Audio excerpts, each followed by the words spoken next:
Assalamualaikum warahmatullahi wabarakatuh. Welcome to my channel Gudang Pinjol. Apa kabar teman-teman semua? Semoga teman-teman dalam keadaan sehat walafiat dan selalu dilancarkan rezekinya dan juga selalu dilancarkan usahanya. Nah, pasca lebaran tentunya teman-teman pasti lagi banyak-banyaknya pengeluaran ya. Apalagi sekarang kita belum masuk kantor, belum ada buka toko atau belum ada penghasilan. Namun teman-teman lagi butuh nih dana pinjaman.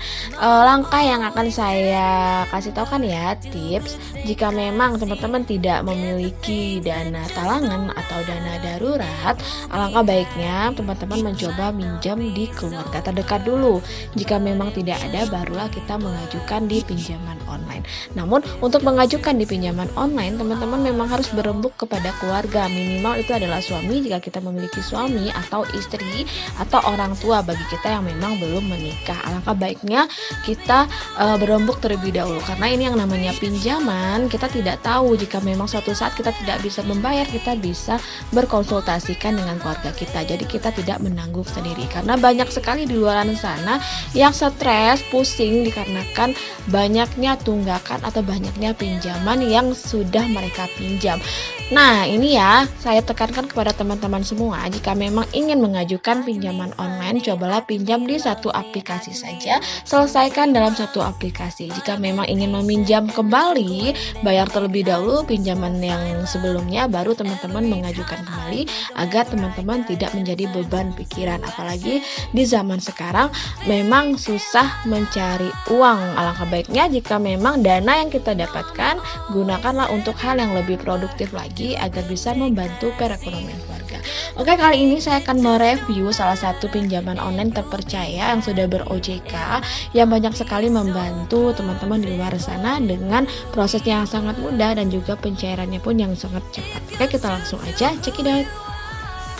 Oke guys, yang akan saya review berikut adalah aplikasi pinjaman online Singa. Nah, untuk aplikasi pinjaman online Singa ini adalah salah satu aplikasi pinjaman online yang memang sudah terdaftar dan juga sudah berizin OJK, yang memberikan kita tawaran kredit dana tunai tanpa jaminan. Nah, untuk Singa ini sendiri memang sudah beroperasi sejak tahun 2020, dimana untuk produk pinjaman Singa ini mereka menawarkan kita pinjaman sampai dengan 10 juta rupiah, yaitu tergantung dari akun kita. Ini maksimalnya adalah 10 juta rupiah. Untuk bunganya adalah sekitar 0,4% per hari, dimana juga ada cicilannya 12 bulan cicilan, dan untuk persyaratannya hanya KTP saja. Nah, untuk keunggulan dari Singa ini sendiri, mereka memberikan kita bunga perharinya adalah 0,4%. Itu sudah sesuai dengan regulasi asosiasi fintech bahwa maksimum bunganya adalah 0,4% per hari. Nah, untuk potongan biaya di mukanya, Singa membebankan biaya pelayanan atau administrasi kepada kita sebagai peminjam. Untuk besarannya, biaya layanan tergantung pada jumlah dan juga lama pinjaman yang diajukan.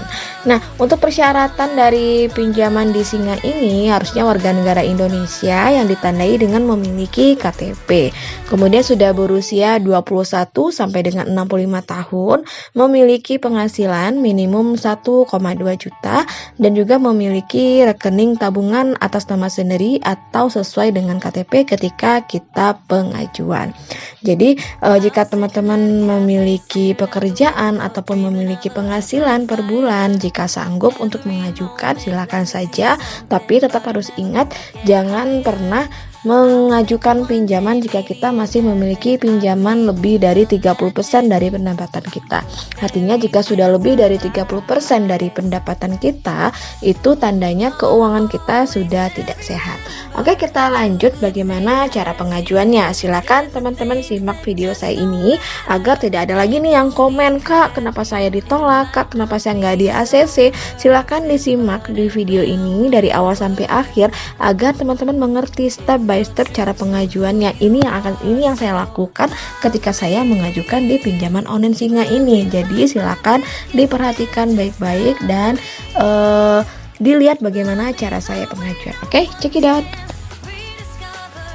Nah, untuk pengajuan di Singa ini yang pertama yang harus teman-teman siapkan yaitu KTP, kemudian nomor rekening bank atas nama sendiri. Jika sudah ada, silakan langsung download aplikasi Singa yang ada di Play Store. Kemudian setelah ketemu di aplikasi Singa, barulah teman-teman klik install dan kita tunggu proses installnya selesai.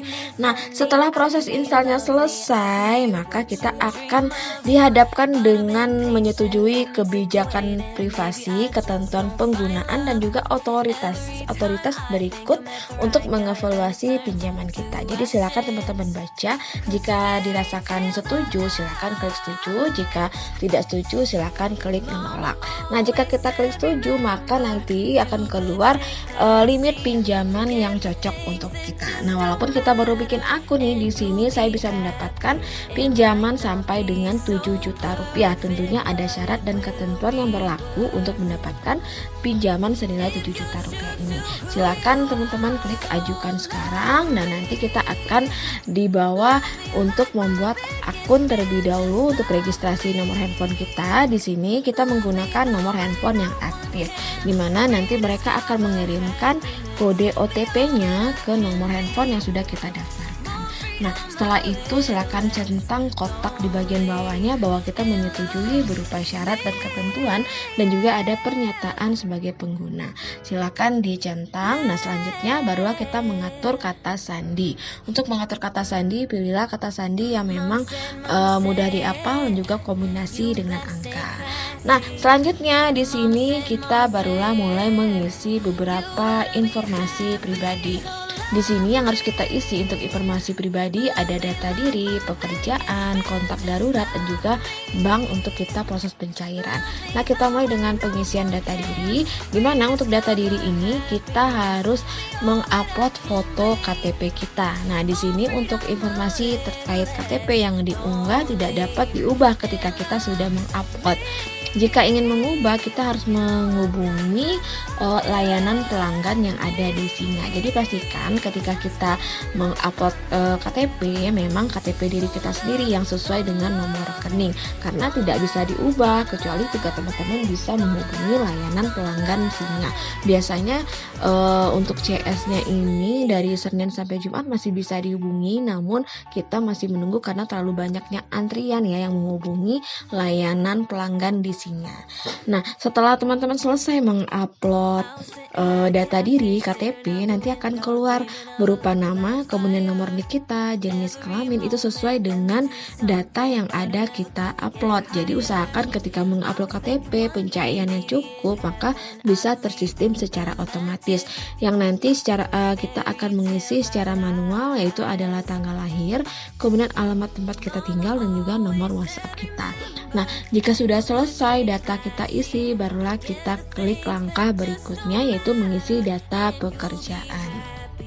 Nah, kemudian untuk mengisi data pekerjaan di sini ada banyak kolom yang wajib kita isi, jangan di skip kecuali keterangan di sampingnya adalah opsional, artinya boleh diisi, boleh tidak.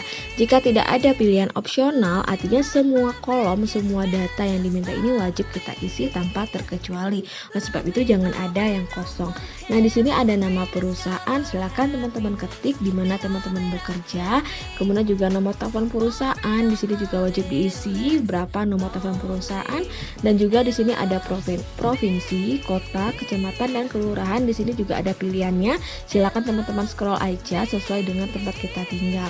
Nah, untuk alamat perusahaan di sini mereka akan meminta di mana jalannya, RT-nya, RW-nya. Jadi isilah alamat perusahaan dengan lengkap dan detailnya jelas. Nah, untuk pendapatan di sini sesuai dengan gaji kita per bulan, berapa gaji kita per bulan yang kita terima, dan juga di sini ada lama kita bekerja, berapa lama kita bekerja, apakah 1 tahun, 2 tahun, lebih dari 5 tahun, silakan saja diisi. Nah, di bawahnya juga ada pilihan jenis pekerjaan kita. Untuk jenis pekerjaan ini juga harus teman-teman isi ya, apakah wira swasta, pegawai BUMN atau PNS. Di sini ada banyak sekali pilihannya. Dan juga nomor NPWP dan juga tanggal gajian. Jadi tidak ada yang opsional, jadi semuanya harus wajib teman-teman isi, jangan ada yang dikosongkan. Nah, setelah selesai barulah kita mengklik langkah selanjutnya. Nah, selanjutnya kita mengisi data kontak. Data kontak ini artinya data kontak darurat yang bisa dihubungi jika nomor kita tidak bisa dihubungi. Maka nomor inilah yang mereka hubungi untuk bisa mengetahui keberadaan kita ataupun mereka memerlukan kita karena handphone kita tidak aktif. Untuk nomor kontak darurat di sini ada 3 nomor kontak darurat yang masing-masing memiliki hubungan dengan kita. Apakah orang tua, pasangan, teman, atau rekan kerja. Dan diisilah dengan nomor telepon yang valid atau yang aktif. Karena mereka nanti akan mensurvei melalui nomor kontak darurat ini, mereka akan menghubungi namun tidak ditelepon ya. Artinya mereka akan miss call saja, memastikan bahwa nomor handphone ini aktif atau tidak. Nah, kemudian langkah selanjutnya, langkah terakhir kita mengisi data bank.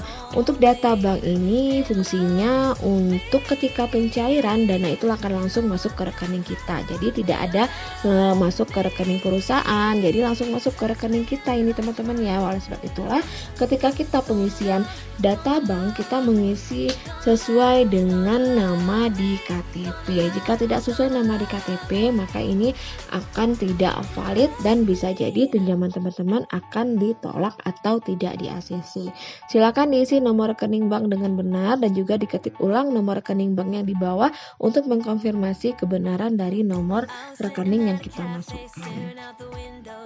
Nah, kemudian setelah selesai barulah muncul limit pinjaman yang cocok untuk kita.